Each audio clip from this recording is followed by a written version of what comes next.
Hello, fellow squids and kids. It is I, Galactic Sweets. And I'm here with the bonus episode for Splatoon. I know I sort of divided my Splatoon series into Splatoon single player and Splatoon multiplayer. This bonus episode is for both of the Splatoon single player and multiplayer.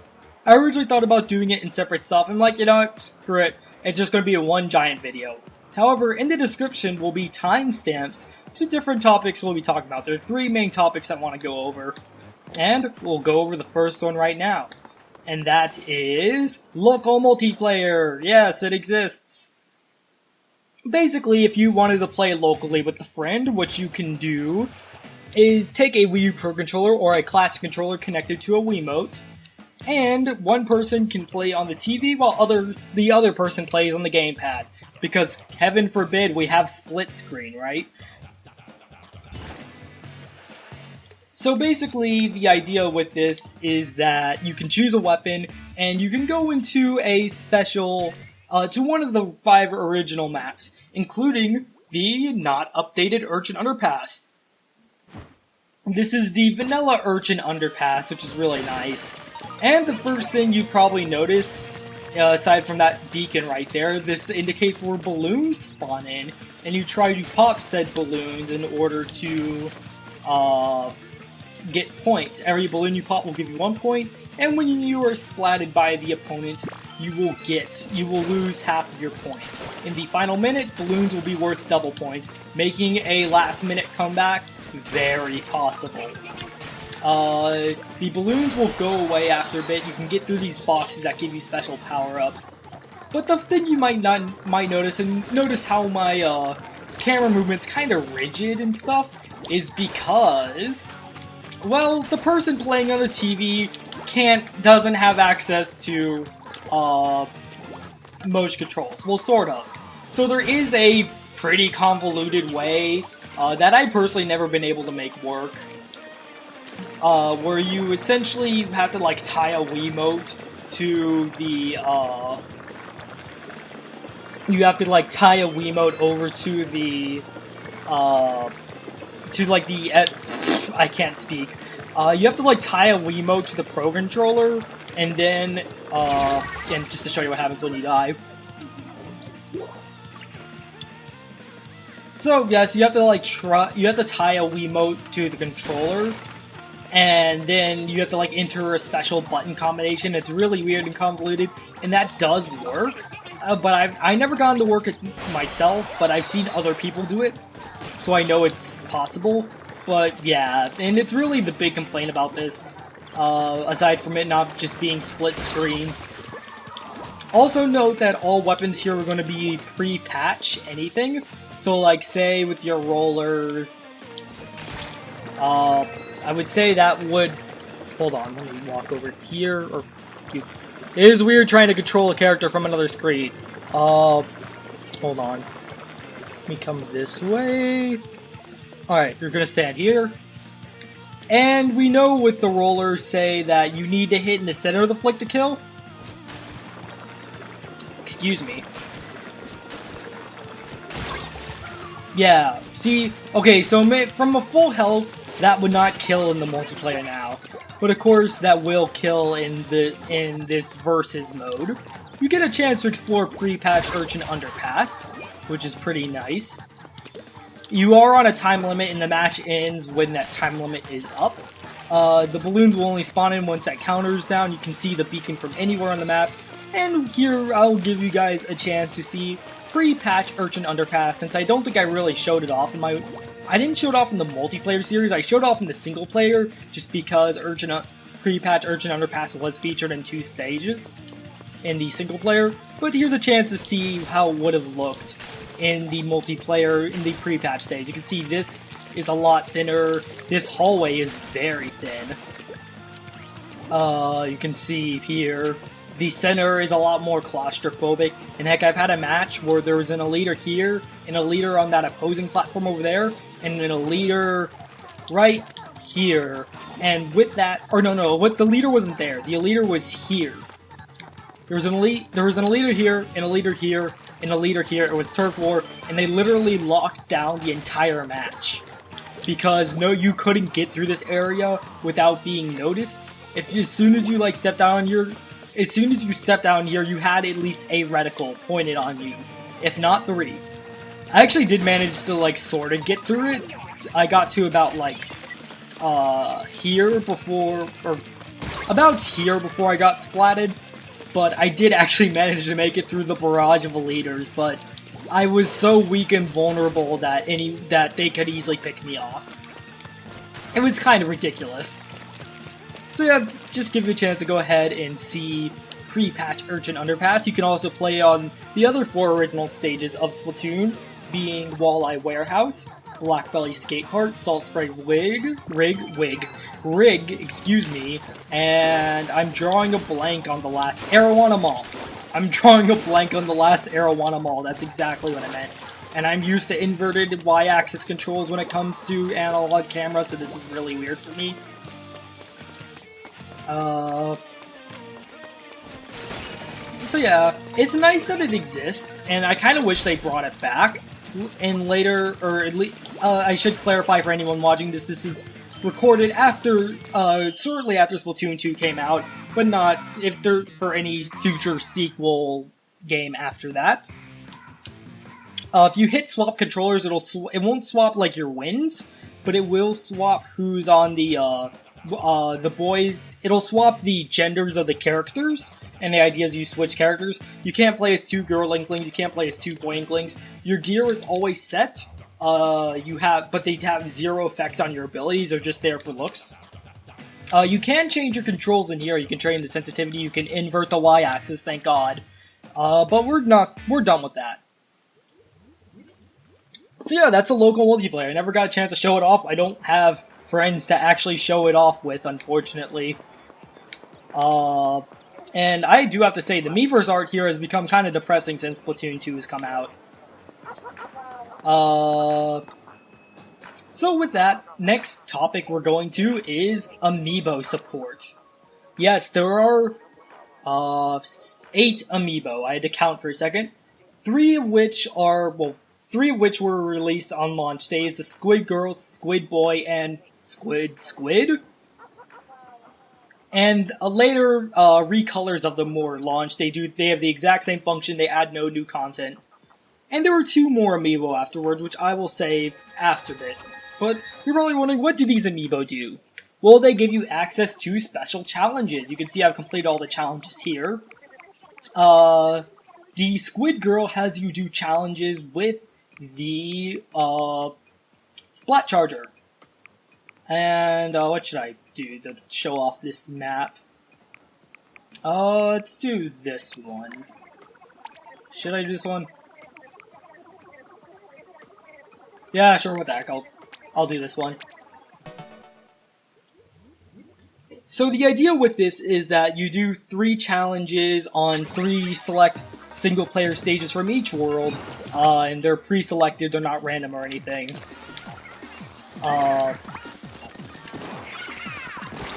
Excuse me. There we go. Get you, and alright. And the Squid Girl challenges have you going through these pre-selected single-player stages with the Charger, or in this case, the Hero Charger. You can see it looks a bit different. And once you go through these 3 stages per world, you'll get an option to fight that boss with this weapon. And when you defeat the boss with this weapon, when you defeat the world's 1 through 3 bosses, you get access to special Amiibo gear that's only available through the Amiibos. It doesn't give you a particular advantage, but you should see a picture of it on screen right now. You get a schoolgirl outfit from the Squid Girl Amiibo, and I'll go over the other Amiibo outfits as we get them, and what other challenges there are. For the, completing the World 4 boss, you'll get access to an extra mini-game you can play on the gamepad while waiting for matches to start. In this case, it is a squid volleyball game, where you essentially launch a ball to try and knock over Zapfish. Where are you? Let's see you. Come here, come here. There we go. And I'm gonna ignore you. And for completing the final boss with the charger, you'll gain access to the Hero Charger replica. It is a reskin Splat Charger that looks exactly like the one you were using through all of these challenges. And, well, it's a reskin Splat Charger. There's no real advantage to using it over a regular Splat Charger. It's just there to show off. Though, technically, I've heard some people throw around that when they nerfed the Splat Charger in this game, they forgot to nerf the hero version of it. So the hero version has like 0.5% more range or something like that. But that, again, that's hearsay. I don't know if it's actually true. And even if it is, it's such a minor difference. It doesn't even matter, even in high level competitive play, because no one uses normal Splat Chargers anyways. They always use scoped variants, there is no hero scope charger or hero splat scope. And yeah, when you complete these main levels, you get money. You get a lot of money for the first time you complete them, because you don't get as much money the second time you complete them. So with that, we'll head on to the Squid Boy amiibo. And I learned that I haven't actually completed all the challenges on these amiibo. I may or may have not had a failed recording. Don't judge me. So at least with that, I can show you like how much money you get from these challenges in general. And I can show you that you get a samurai helmet. Yes, from the Squid Boy amiibo, you get samurai clothes. And I think that is awesome. I love that you get samurai clothes. Let's do this one. And you can see the money goes up for the later stages. And of course, in order to even do the stage in the first place, you had to have cleared it into single player. You can see here we have the Hero Roller.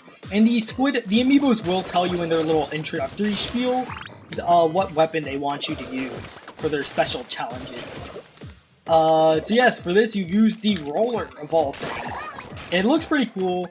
So for completing the World 1 through 3 boss, you get a Samurai Armor set. For completing the World 4 boss, you get a mini game that is excuse me, thank you. You get a mini game that's essentially a racing game against CPU. You can't play against friends, unfortunately. And you play as a squid, and it's a top-down racing game where you play as a squid in an obstacle course. I say obstacle course, but really, they're not like super convoluted or stuff you can get lost in.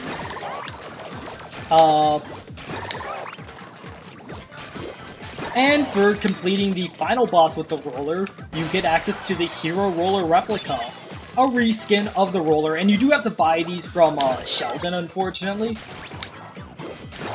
You don't just get them for free. So yeah, they make you pay for it after literally going out of your way to complete these challenges. And it's just a reskin Splat Roller. There's nothing special about it. There's nothing that's been like... no advantage to using this. I mentioned with the Hero Splat Charger, there seemed to be a small advantage, but virtually non-existent. Might as well not exist. But with the roller, there's no such thing, or at least I haven't heard of such a thing.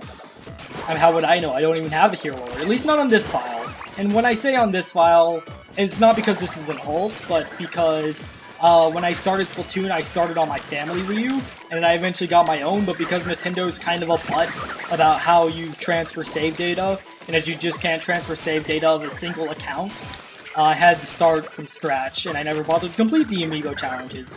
So that is my story. For those of you who are just watching the bonus video and haven't watched the entire series, because I know I brought that up in the series at some point, but hey. And I understand if you just watch like a bonus video, not the entire series, maybe you're interested in something. Though I might understand a bit less for this, because there's nothing like... The title's just gonna say like miscellaneous, at least I'm guessing. Depends on what Future Me wants to do. But hey, if you're interested in checking out the series, the playlist will be in the description. But I recommend not checking that out yet, because it may or may also not spoil a topic we'll be getting to a bit later. But for now, I'll just go ahead and finish this. But I do really like that you get an option to go through the adventure mode with the different weapons. I think that's really cool, and I wish this was implemented into the single player. Hint, hint, wink, wink, nudge, nudge. Totally didn't happen in a sequel game. Nope, not hinting at anything. Go ahead, get on this. Did I die? Okay, then I guess I died. I didn't think I was going to die from that. So we'll try that again. I do kind of wish this was just available in the main adventure. It wasn't something you had to sort of go through an entire extra thing for, a paywall, essentially. And while it's not technically, like, well, I mean, I guess it is DLC, but it isn't DLC. You could get this stuff from day one. Come on. Where's the key? As you can see, it's been a while since I've played these stages. I believe you can just sort of go through these, which is nice. Of course, you don't want to be caught under them when your thing is up. And with that, we will go ahead and claim our Zapfish. So yeah, no, it's really neat. With later Splatoon games, I'm presuming anything after Splatoon 2, because I don't want to date this video, but I'm going to anyways by mentioning that this video is made a few weeks after Splatoon 2 came out, so I don't know anything about any future sequels. I did not mean to scan the Squid Boy again. I grabbed the wrong amiibo. And with this, the Squid Amiibo. So you're probably wondering, the Squid Boy had you use, or the Squid Girl had you use a charger, the Squid Boy had you use a roller. What would the Squid have you use? A blaster, maybe? Nope. Instead, you get to use the splatter shot, but with an added twist. You can, whenever you swim, you transform into a Kraken. Yes! Oh boy. But the catch is you're on a time limit. Just like any normal Kraken or Squid, you cannot go through grates. But other than that, you are mega invincible death and nothing can stop you. You can go through these flutters like it's no problem whatsoever. Look at that. And yeah, this is not a challenge at all. And in that sense, I was actually kind of disappointed by it. Because I do like the fact that it is really fun to just sort of Kraken on through these levels. Let me go here. But at the same time, I also really like the fact that going through the same level but with a different weapon added a sort of challenge. And that challenge isn't really here with the Kraken. The challenge is supposed to be that you're on a time limit, but when you're mega invincible death and literally nothing but grates can kill you. And really, that means the only thing that can kill you is your own stupidity. But isn't that true for everything? Nah, not really. Go ahead, get you guys. Is it in this one? Yes, it is. Also, you would notice there's no Captain Cuttlefish or Squid or Agent 1 and 2 dialogue. Go ahead, do this. Come down here. Say hello to your Kraken. So because I feel like with the Amiibo challenges, I got excited for it in the sense that it was a challenge. It was really cool, but to me, this doesn't really, it's fun, but it doesn't live up to the idea of a challenge. It's very simple. However, the Squid Amiibo doesn't just have this. The Squid Amiibo has one other type of challenge. It is the only Amiibo with more than one type of challenge. And we'll get to that in a second. And with that, I can also go over the rewards. For completing the World 1 through 3 boss, you get the Power Armor, which is like this alien hunter-looking look-alike armor. I always thought it was really funny to see squids wearing it because they just stand out so much. Here you can see the body, what the body looks like. And you can see a picture on screen right now of what you may get. And just to show you this, you get the Hero Shot Replica, which is essentially a reskinned splatter shot, and this is the gun you used in the single player. Burst bombs, burst bomb rush, no other stat difference other than that. It just looks cool. And my favorite thing, when you complete the World 4 boss, you get the Squid Beats minigame to play while you're waiting for a match. This is essentially a sound test with a built-in rhythm game that you can totally ignore, but it plays the song of whatever you choose while you're waiting in the lobby for a match, and it's really nice to just pull out and play during while you're waiting. I really wish they brought it back in Splatoon 2, and hopefully they'll bring it back eventually. And there I go, dating the video again. So what is this other neat feature I'm talking about? Well, the other type of challenge is the Limited Ink Challenge. And there's a specific reason I'm choosing this level too, because oh boy, I have a story to tell. Not involving me actually though, it's involving someone else. Someone I don't even know personally, but a name that some of you might recognize. But I'm gonna refrain from calling him out, just because. Not like that person did anything particularly bad, but just because, you know. So yes, the idea is you see these extra ink tanks, no matter how much you go around in ink, your ink does not refill. Once your tank empties, that's it. Mission failed, stage is over. However, to compensate for that, you have 2 reserve tanks. You can see on the left, you'll always go through the reserve tanks first. However, if you throw a bomb, it'll eat away through your main tank, but then your reserve tank will fill in that ink quickly. Basically, you have 3 tanks of ink. The 2 reserve tanks and the main tank on your back. So yes, once those reserve tanks are gone, you have the main tank to use. You do need to be a little less liberal with your shots. Though I see people take it like really carefully, like they'll go, Oh, and another thing I should mention is that when you die and you go back to your previous checkpoint, it does not restore any ink you used during that life, so you definitely don't want to die.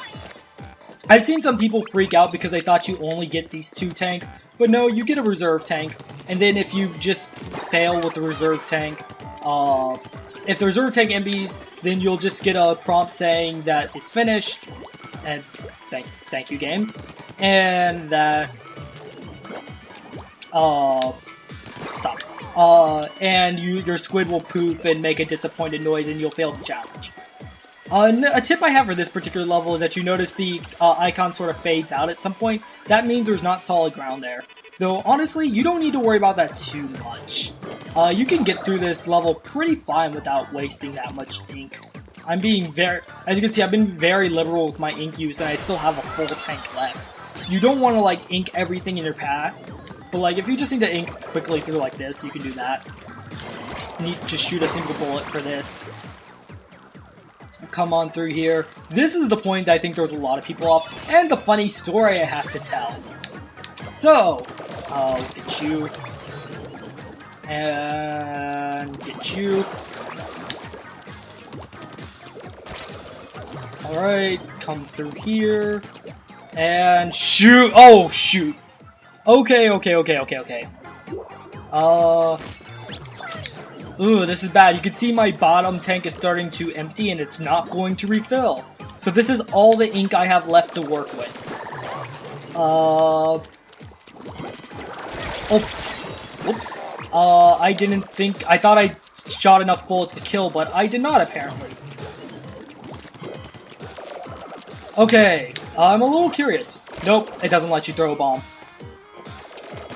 So the Let's Player I was watching got to this point, got to right here. He was super happy that he got through the entire mission.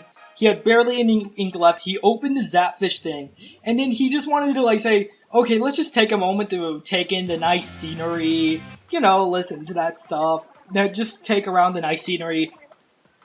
Little did he know, and something I've known for quite some time, so I was sort of internally screaming when he got to this part. But, and you can just sort of see the squid chilling out in here. But little did he know that the shield around the Zapfish reforms if you leave it alone for long enough. And he didn't have enough ink to break it back open. So, well, he did have enough ink to break it open, but he ran out. So he was standing in front of the Zapfish, opened, and he died from no ink. And that's just one of those moments. I'm not going to name who it is because it's not calling out someone in particular. It's not like something bad they did, but just out of courtesy. So with that, the final 2 amiibos are the Callie and Marie amiibos. And this goes into the final topic, actually, the Splatfest. So, with the Callie and Marie amiibos, you can summon Callie and Marie. Hooray! And with that, you get an option to play 6 songs. So let's say we want to play Ink Me Up. You'll get access to, wait for it, a night version of the Plaza. and you could hear a song playing. This is actually the song that plays during Splatfests. So Splatfest is a timed event that went on for 24 hours at a time, where you would essentially pick a side, one represented by Callie, the other represented by Marie, and after that you would, and it would always be themed, so say cats versus dogs, or planes versus cars. I don't actually remember which one was for planes or cars. Arts versus science. You know, other interesting topics like SpongeBob versus Patrick. Yes, that was an actual Splatfest. And before anyone asked what side I picked for that Splatfest, I didn't actually get a chance to participate in it, so I didn't get to pick a side. That being said, Callie and Marie will be here singing. Wow, I am very eloquent in talking. But during Splatfest, the plaza would go the nighttime. You could see Judd dancing around. You could still access the shops and go into the tower, but you can only access Turf War. They're going to be closed here because this is a special version that's only accessible with the Amiibo.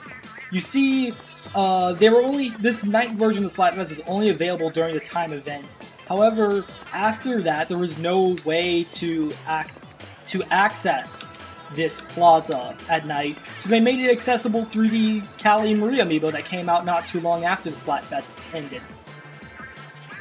The song you're hearing in the background right now is the songs that played whenever you went to Turf War during a Splatfest. This song always played, and I'll let you guys listen to it for a minute.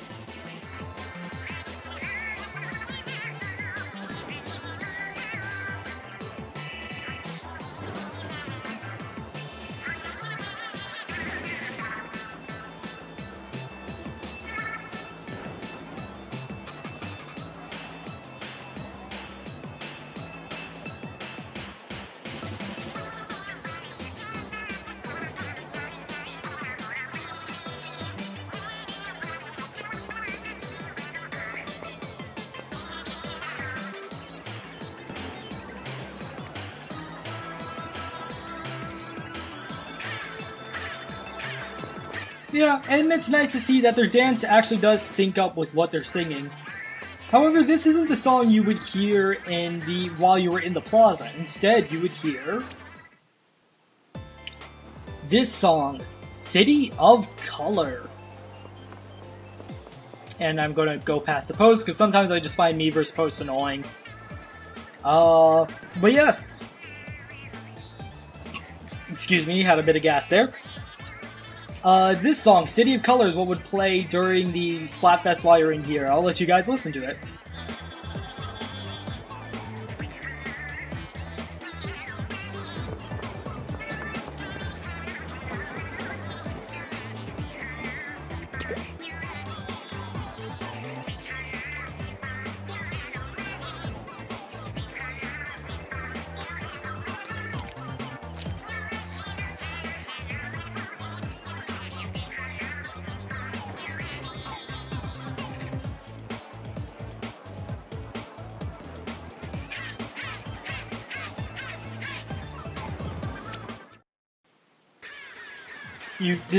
You can listen to the Squid Sisters rendition of 1 Minute Left in Turf War.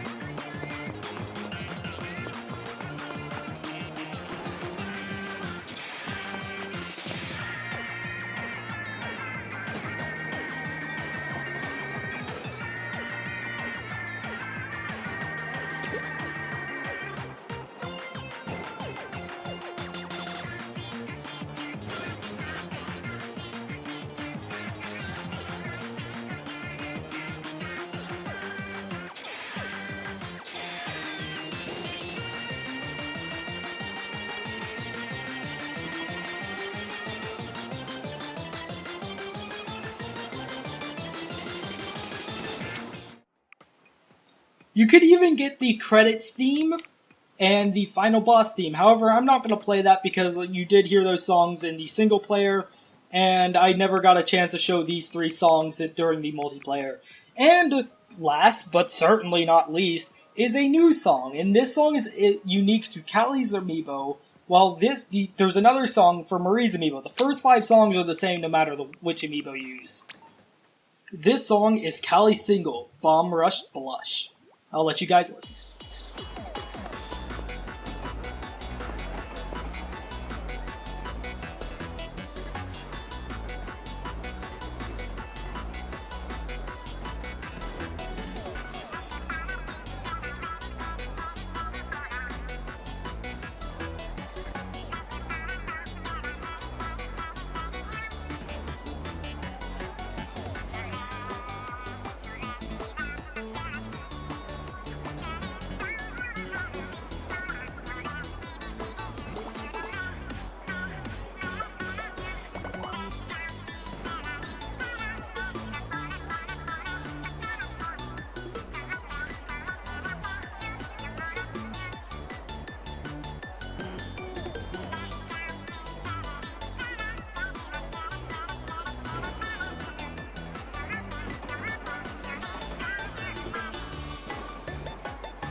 As you can see, Callie has a unique dance to this, which is really nice. And if you want to see it better, you just walk from a distance and zoom in. And you can just sort of see Callie dancing. You're probably wondering, well, what about Marie? You don't even hear her in this song. She's just over here just sitting, enjoying, listening to the music. And I love that little detail. Oh, the Squid Sister who isn't singing is just over here, you know. And with that, I will show the other song that is exclusive to the Marie amiibo. But first, we actually need to switch to the Marie amiibo. So I will also show that. I was going to cut out and it would be all fancy. But no, because I want to show the Marie amiibo coming in. The last thing to do. What now? Oh, it's you. How's things? I love her dialogue. So, her single song is Tide Goes Out. Enjoy listening to this one.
And that is Marie's song, Tide Goes Out.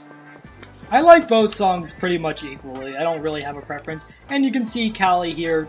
I'll stand a little further back because it zooms in really far. But you can see Callie here just sort of sitting, listening to Marie. And with that, well, I will be right back. I'll meet you guys in a second.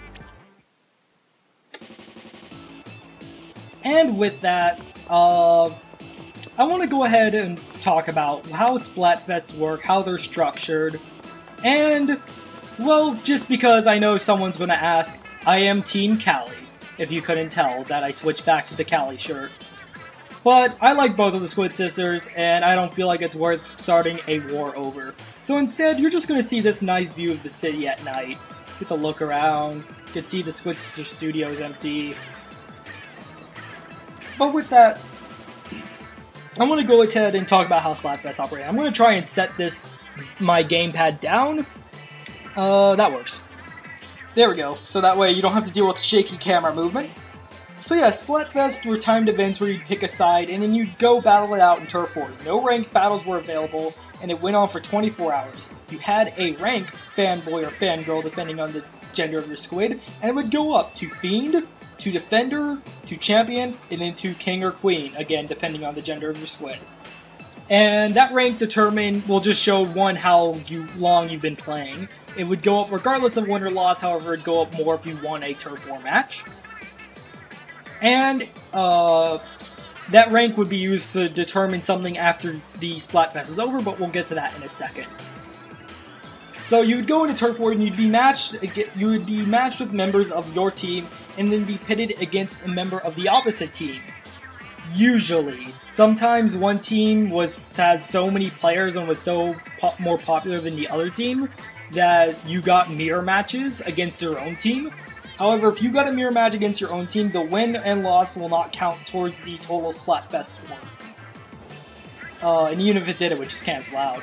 Basically, the way Splatfest results are calculated after the 24-hour period is that they would take the percentage, the popularity percentage, take that number, so say if it was 49 or 48, and they would add it to the percentage of wins. So say in the case of another Splatfest, the team that had a 49% popularity had a 52% win rate overall, meaning of all the team matches, that specific team won 52% of the matches.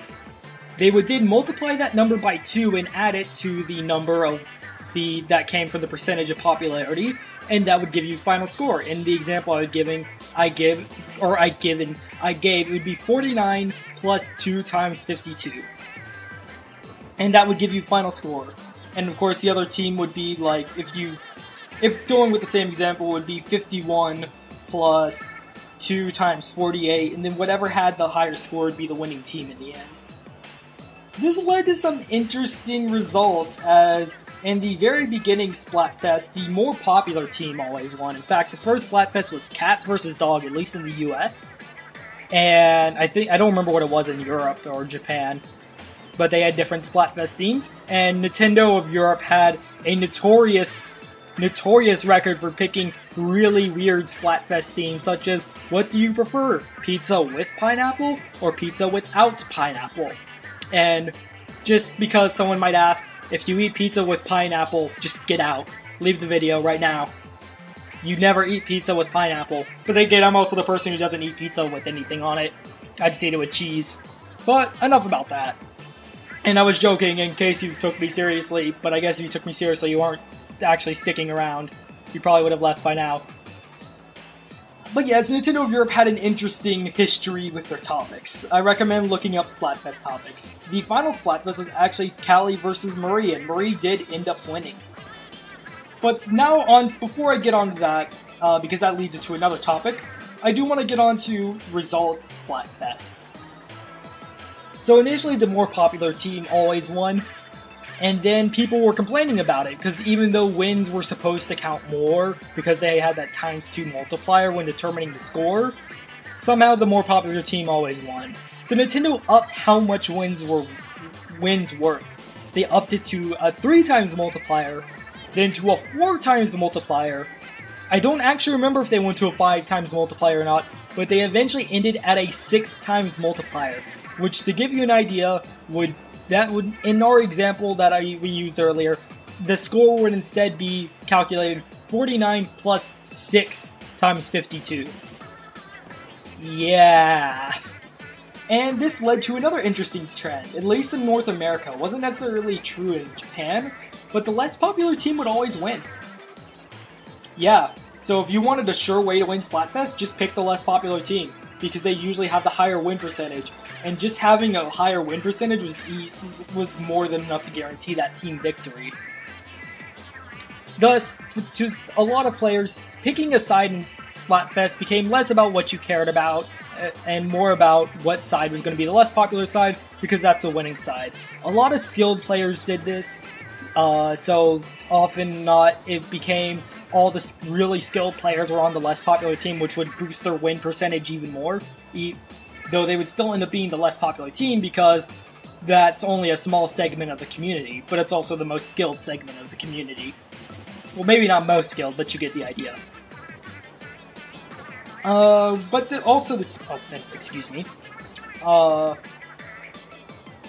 And you're probably wondering, well, why was this such a big deal if you're on the winning team or losing team? What did you get for winning?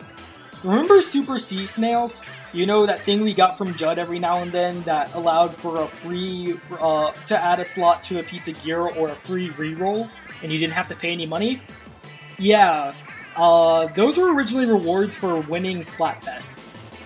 The amount of sea snails you got at the end of the Splatfest would be determined by two factors. Excuse me, I had a hiccup there, or burp. It'd be determined by your rank, which I brought up earlier, so if you got to King or Queen, you would get more sea snails than, say, a Defender or Champion or Fiend or Fan girl, Boy, Girl. And yeah, as you went up the ranks, from Fanboy to King, or Fangirl to Queen, you would earn more sea snails. However, the winning team got, I believe, 6 extra Super Sea Snails.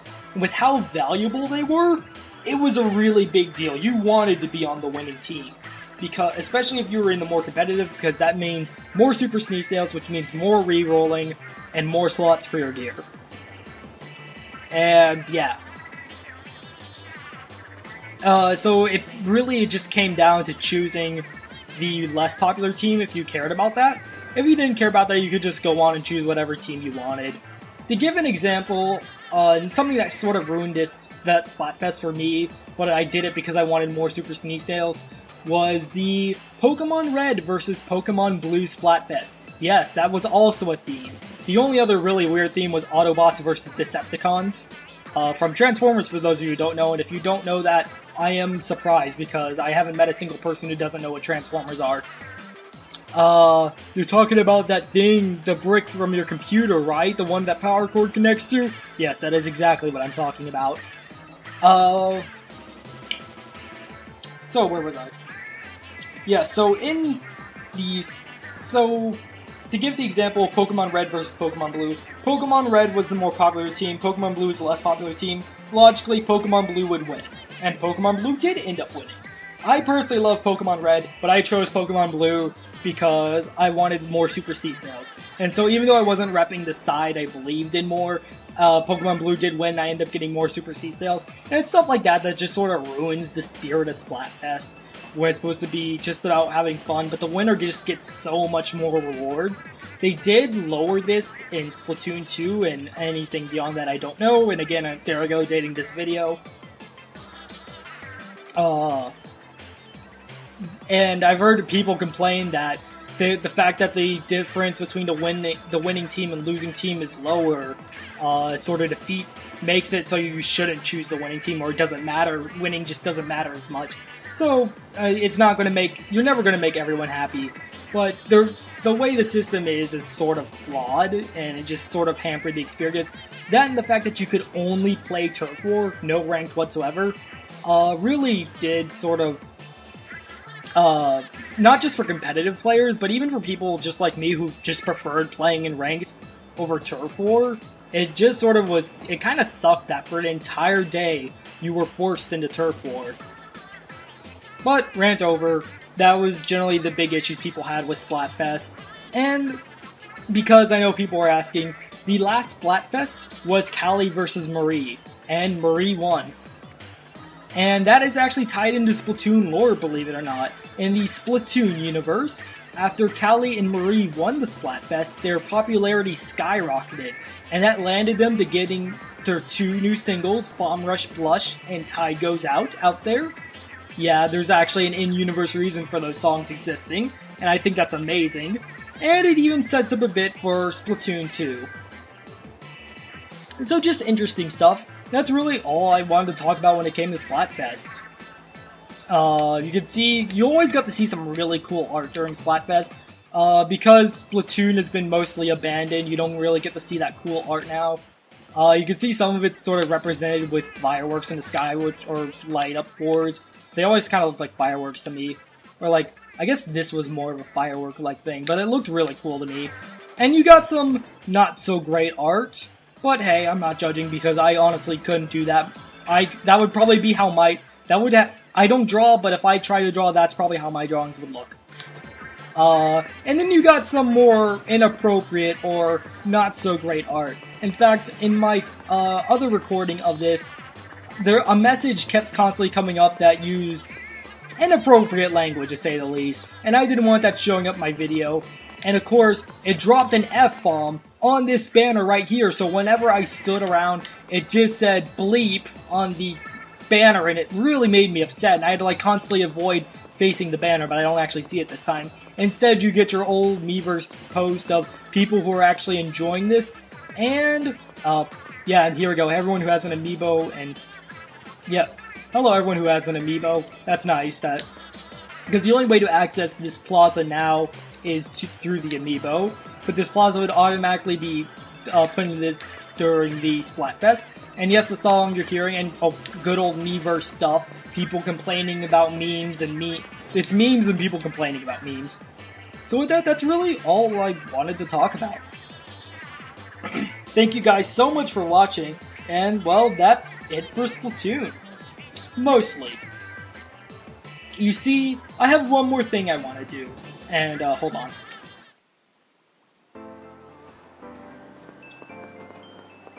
I wanted to switch to this song because this is one of my favorite songs in the game. It's so calm and relaxing, I love it. And I feel like it makes a good point for the outro. Thank you guys so much for watching, and well, I do have one more video planned for Splatoon, but it won't be coming out for a while. I mean, hey, it may be out for watching this like a year down the road, but Splatoon 2 just came out. The whole reason I made this series in the first place was to be a sort of celebration of Splatoon, to point out what it did right and how it was so good before the sequel came out and stole the spotlight from it, and this just became sort of a relic of the past. And I feel like it accomplished in that sense. I feel like I accomplished that goal. That being said, when all the updates for Splatoon 2 are out, and we have all the weapons and everything the developers wanted to give us, I want to come back to Splatoon and do a sort of comparison and see how this game is in retrospect. I mean, I could do that right now, and even now I'm noticing some differences just from these few minutes of walking around, like where the jump button is. But really, yeah, so I'd like to do a Splatoon retrospective. I don't know exactly when it's coming because my plan would be a year from now, but a lot can change in a year.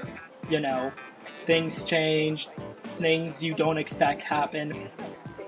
So with that, thank you guys so much for watching. If you enjoyed this series, leave a like, share with a friend. And as one final thing, and I probably mentioned this in an annotation earlier, geez, I even forgot to mention this in my original recording, below is a link to a bunch of playlists on different matches recorded in Splatfest. Those are all recorded by me. I had, my channel I had before I made this channel was there mainly for uploading Splatoon gameplay, and I did a few other stuff on it, and I tried to do Let's Plays on it, but I ended up creating this channel as my sole focus to Let's Plays. But on there, I do have gameplay of different Splatfests. So if you want to see what some of the maps look like at night, because yes, the multiplayer maps also went to night during Splatfest, they're available in the description for viewing. So I hope you guys enjoy that. And you know, I probably would have mentioned this in a annotation earlier in the video, but I felt like just mentioning it just now. Follow me on Twitter if you enjoy this. It's the best way to stay updated with everything. And with that, aside from that one video that's planned for way far in the future, this pretty much wraps up Splatoon. We're done. Thank you guys so much for joining me on this adventure through this amazing game.